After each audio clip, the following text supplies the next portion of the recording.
The title of my project is not Equations for All, but it's not your fault because autocorrect changes it every time. My grant began last summer. The lady who couldn't make it today, Rachel Holbrook, she is the technology outreach coordinator for my school. And she was doing a technology training last summer that I attended. And she showed me something that changed my life. This is my 23rd year as a math teacher. I teach 5th and 6th grade, so welcome to 6th grade. For years, I would have to, I'm so old that I had to cut and really paste before those were little buttons on your screen. And then, as time went on, we were becoming more and more digital. This year, for the first time, my school is 1-to-1 from 3rd grade through 6th grade. That was a real challenge for me because my first concept that needs to be reviewed all year long in 6th grade is exponents. How in the world do you type those exponents into your computer so you can review with your kids every Friday? So the add-on that she introduced me to was called Equatio. Equatio for all, and this is how do you integrate them? This is how. This is simply what it looks like. When you open it, these are going to go pretty quickly. The grant that I wrote was actually for this iPad. And the iPad was because they have a touch screen option. And it's really cool because I just type in exactly what I want, click that little check, and there it is. The other nice feature by having the iPad option is this is the message that comes up when you ask it to let you use your microphone. And you literally just speak, and it starts over on the left and looks really funny like that. But I simply had said 3 squared plus 4 cubed, and when I hit the green check, it appears. It is amazing for anyone that teaches math really above 5th grade. All the grades above 5th grade need this because you can make any math symbol that you need, or you can, if you can make it understand when you speak it, like I'm sure the square roots, when you got to large equations, you might need to actually use your finger and write it. But for 3 squared plus 4 cubed, there it is. The reason my presentation today was entitled Equatio and Then Some is I started thinking about all the other ways that I could use this iPad that I'd gotten. And what you see here is simply in Google Classroom. Each day I have used a PDF converter with my iPad. I've taken a picture of that day's problem of the day, and I've put it up on Google Classroom for the students. They then create their document and send it back to me. This was just my first attempt to, oh my gosh, they've all got a Chromebook. Now what do I do? Kind of what Missy was saying earlier. Okay, we've got these, now what? I had no idea how beneficial it would be. I've done a problem of the day every day of my teaching career.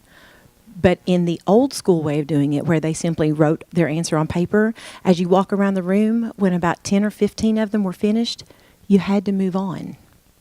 If you were lucky enough for 20 of them to get finished, then guess what? Every day you still left 5 kids behind. This way, I can wait them out. Because if I need to go ahead and start class, they know that later they've got to go back and finish the word problem. I can instantly write to them. They can write back. It was an advantage I did not expect. It was a lucky advantage. We can go. This is Nearpod that Missy was talking about earlier. The surprise advantage to my getting this iPad was when we became 1-to-1, I hated it. And the reason I hated it is because I'm a teacher that for years, I never sat at my teacher desk. I remember my principal one year saying, you've got to get a new chair. I'm like, why? I never sit in that chair. And all of a sudden, as we became more and more digital, I was having to go to my desk all day long because they forgot their password, or Miss Reed, my thing won't open, or could you resend that to me? And I was constantly having to go to my desk and sit down, which is a no-no when you teach 12-year-olds. And so suddenly, it dawned on me, oh my gosh, I have it all right here. Nearpod lessons. Now we're going to go pretty quickly. For those of you who use Class Dojo, you know how easy it is to be walking around the room and realize that Johnny over there is not on task, and ding, and suddenly they all straighten up like, oh, I wonder who she did. You know, they don't know who just got dinged, you know. Somebody got dinged. We better get back to work. This is the most fun part of my iPad, and unfortunately it went to sleep on me while I was talking, so I have to open it again. But the most fun part of my iPad is this app, because every now and then, it's late in the day, let's face it, I'm the last presenter, and so you might need just a little bit of a pick-me-up. Let's try this one. And keep in mind, this is running through the speakers in my classroom. It's just a nice little wake up. Sometimes when I think they have done something just a little bit better, well, that's It needs to be about 20% cooler. got to get just a little bit better. All kinds of, if you don't have this app as a classroom teacher, it's just called Buttons. It's free, and it's so much fun for them. Sometimes if they do something great, I play them the theme from Rocky or the theme from Indiana Jones, whatever it takes to get them back engaged. You can get babies laughing, you can get kids cheering. I mean, it's just, it's wonderful. And I'm fortunate if it'll run through the speakers in my classroom, but it's a lot of fun. This, again, was an unexpected, watched the little girl on the video saying, we're doing improper fractions to mixed numbers. That's not a sixth grade skill, but because we have to divide fractions and mixed numbers, you have to remember that. So this was a fun way to review. I just put up all my fraction strips, and what I did was I took my iPad and opened an iExcel lesson on improper fractions and mixed numbers, and they would just rotate. This is Alina. She would push the button and get the new problem. This is Mackenzie and Myra. They would work together to make it, and then they would rotate, and they got a chance. So for 30 minutes, they were back there totally involved while I was up here private tutoring with some other kids. So it's just been a very nice addition to my classroom. I'm very grateful.